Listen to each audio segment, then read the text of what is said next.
Eu te dou outra. Dá que eu te dou outra. Dá que eu te dou outra. Que a sua filha fosse tratada dessa forma? Vagabunda! Você gostaria de ter um presidente que trata as mulheres como o Bolsonaro trata?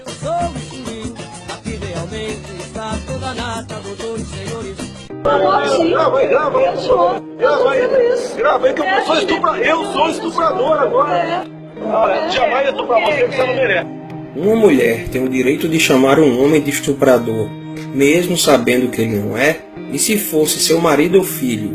Como você, pai, mãe, esposo ou esposa, reagiria a esta grave acusação? Olha, eu espero que não. Eu te dou outra. Dá que eu te dou outra. Dá que eu te dou outra. Em mulher não se bate, concorda em gênero, número e grau. Porém, isso dá o direito da mulher dizer que vai dar bofetada em quem bem entender.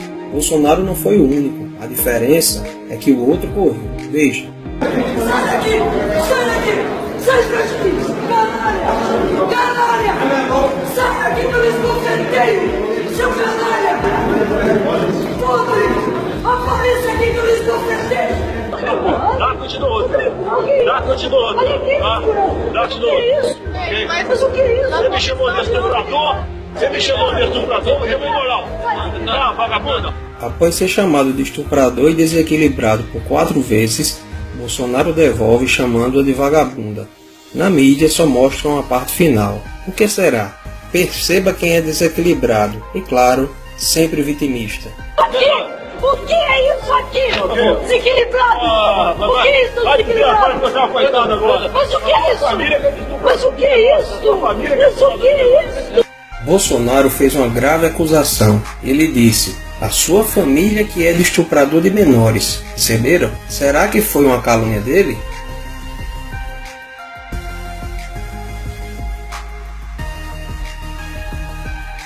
A prisão aconteceu dia 30 de outubro de 2003, às 2 horas da madrugada. Seu cunhado estava com 2 menores de 11 e 15 anos. A discussão entre Bolsonaro e Rosário foi 12 dias depois do problema com seu cunhado. Perceba que depois da faladeira ela fica no seu velho "o que é isso?", para tirar o foco e aumentar a tática vitimista. Mas o que é isso? Mas o que é isso? Ainda bem que ela gravou tudo ali. Mas o que é isso? Ela gravou tudo ali. Mas o que é isso? Ainda bem que ela gravou tudo ali. Chora agora, chora agora. A deputada Maria do Rosário saiu chorando e não quis gravar a entrevista. O senhor não pode chamar uma pessoa de vagabunda. Qualquer mulher, nenhuma mulher é vagabunda. Aí o clássico do vitimismo. Ele não pode chamar a senhora Rosário de vagabunda, mas ela pode chamá-lo de estuprador? Por quê? Ela diz que nenhuma mulher é vagabunda, jogando como se ele tivesse falado das mulheres. Foi isso que aconteceu? Por último, seguindo a linha vitimista, se nenhuma mulher é vagabunda, algum homem é estuprador? Discutindo aqui com a Rede TV a questão da maioridade de 16 anos. Daí ela entrou na conversa, quer dizer, não foi, ela é da outra entrevista, entrou na conversa e falou que é contra a maioridade. Respondi o seguinte: olha, quem é a favor que a maioridade continue aos 18 anos, pega esse estuprador de São Paulo agora, esse marginal que matou esse casal em São Paulo, e leva para dirigir o carro da sua filha lá no seu estado. Bolsonaro dava uma entrevista à Rede TV. Quando a senhora pode tudo, Maria do Rosário, entrou sem ser convidada. Vocês sabiam disso? Essa confusão começou em 2003, durante uma entrevista de Bolsonaro à Rede TV, no Salão Verde da Câmara. Mas o que aconteceu para tanta polêmica?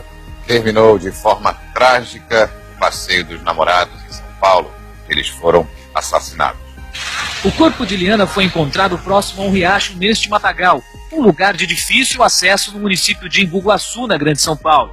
Horas antes, a polícia já havia localizado o corpo do namorado dela, Felipe Café, de 19 anos. Liana Frendenbach e Felipe Café, 16 e 19 anos, vão acampar em um sítio no município de Embu Guaçu, na Grande São Paulo. Roberto Aparecido Alves Cardoso, Champinha, e Paulo César da Silva Marques, Pernambuco, sequestram o casal e os levam para um cativeiro. Lá, Champinha estupra Liana e deixa Felipe em outro quarto.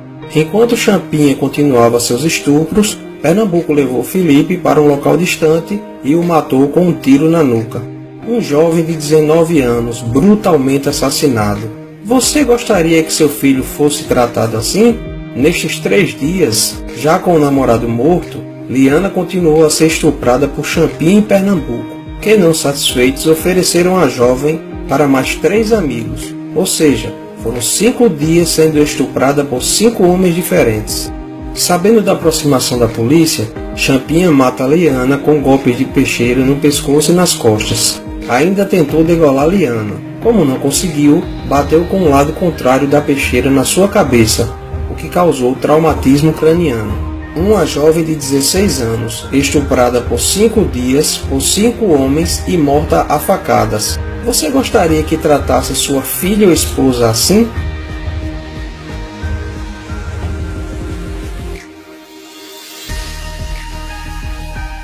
Antônio da Silva pegou 124 anos. Aguinaldo Pires pegou 47 anos. Antônio Matias pegou 6 anos. Paulo César, o Pernambuco, 110 anos. Mas e o Champinha? Champinha era o líder do bando, apesar de ter 16 anos. E à luz do ECA, Estatuto da Criança e do Adolescente, ele só poderia passar no máximo 3 anos na Fundação Casa, mesmo executando quase todo o crime. Pela lei penal, Champinha está com seu histórico criminal zerado, pois, entre aspas, não sabia o que fazia na época e já era para estar solto há muito tempo. Porém, a justiça o considerou incapaz e ele está interno em uma unidade experimental de saúde com um custo altíssimo.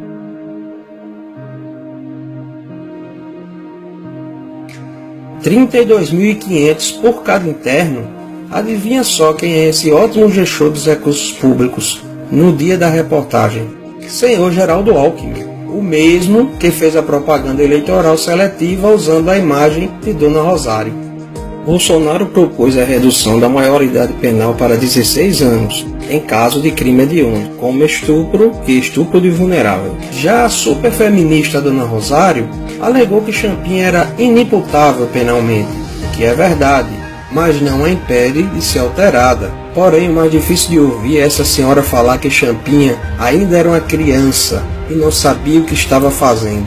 Disse ainda que era por causa de pessoas como Bolsonaro que estes jovens inocentes cometem esse tipo de delito.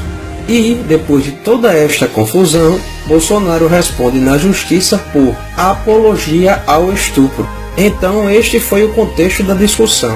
A feminista defendeu o estuprador, acusou de estuprador quem queria penas mais rígidas para estupradores, mesmo sendo menor. Você já viu na mídia a superfeminista Dona Rosário falar sobre o caso do seu cunhado, que cometeu um crime hediondo, estupro de vulnerável? E você, mulher, em especial nordestina, não seja feminista. Seja mulher, seja feminina, deixo a explicação desta mentirosa quando o suposto ataque machista vem do grupelho comunista. Vamos pegar esse de Rondônia agora. Vou colocar Fátima Bezerra, a mulher do Rosário, em cima dele. Isso não. Sabe, porque até tirei o sarro da Clara antes, fica procurando o que fazer. Faz um movimento das mulheres contra o filho da p***. Cadê as mulheres de grelo duro, né, do nosso partido? Veja a explicação da senhora feminista Maria do Rosário. Qual é a sua posição sobre o que disse o presidente e deputada Maria do Rosário? Bom dia. Bom dia, Macedo. Muito obrigada pela oportunidade mesmo. Apesar do dia corrido de ontem, eu não fui ferida pela fala do presidente. Talvez cada uma de nós seja ferida por uma divulgação de uma conversa estritamente privada. E aí tem uma série de explicações, inclusive, das mulheres, feministas, negras, inclusive, que dizem, por outro lado, que essa expressão não naturalmente deve ser confundida com uma expressão de ataque às mulheres, porque ela é uma expressão regional do Nordeste brasileiro. Olha, por exemplo, deputada, eu estou lendo aqui o Cultura Nordestina, que traz as expressões regionais, aqui um amplo apanhado, uma espécie de dicionário, não aparece aqui. Bom, mas tudo bem, essa é a sua posição. Eu não esperava outra coisa da senhora. Não. Conversei com mulheres feministas, negras inclusive. Mulheres no plural, já não seriam todas as mulheres? Se fossem um homem não comunista, democrata ou socialista do grupelho, ela seria tão cautelosa a falar? O pior discurso de ódio é a mentira.